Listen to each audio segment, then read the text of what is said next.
Sa ibang balita, naghain na ng kontrasalaysay ang gurong inakusahang nanghalay umano sa 8 taong gulang na estudyante sa Tarlac. Nagharap kanina ang guro at pamilya ng biktima. Saksi, si Jonathan Andal, exclusive. Angel yung anak ko, Angel. Nakatingin na siya. Galit na kinumpronta ng mga magulang ng 8 taong gulang na grade 3 student ang 23 anyos na gurong gumahasa umano sa bata nang magharap sila sa piskalya. Hindi po siya makatingin ng diretsyo. Hustisya yung gusto ko para sa Angel kong anak na inabuso ng isang teacher. Hindi nagbigay ng pahayag ang guro, pero ayon sa kanyang abogado, nagpasa na sila ng counter affidavit o kontrasalaysay sa piskalya. Nangyari ang umunoy panghahalay sa biktima sa kwartong ito nakadikit ng classroom sa Paniki, Tarlac noong October 29.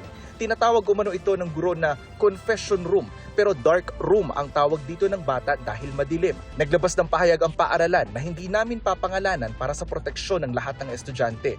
Itinanggi nilang may dark o confession room sa kanilang eskwelahan. Hanggang kahapon, wala pa umanong natatanggap ang paaralan na formal na report o komunikasyon mula sa mga magulang ng bata sa kabila ng mga hakbang nila para makausap sila.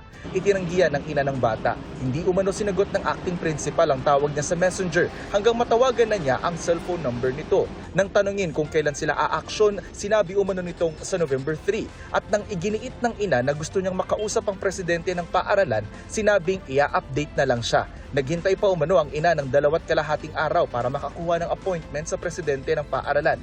Sabi ng paaralan, may ginawa na silang hakbang 2 araw pa lang matapos ang insidente para palakasin ang seguridad at kaligtasan ng mga estudyante.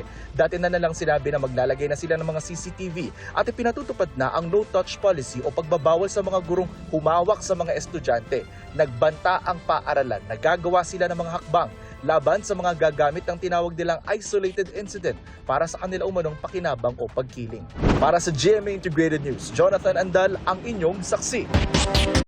Mga kapuso, maging una sa saksi. Mag-subscribe sa GMA Integrated News sa YouTube para sa iba't ibang balita.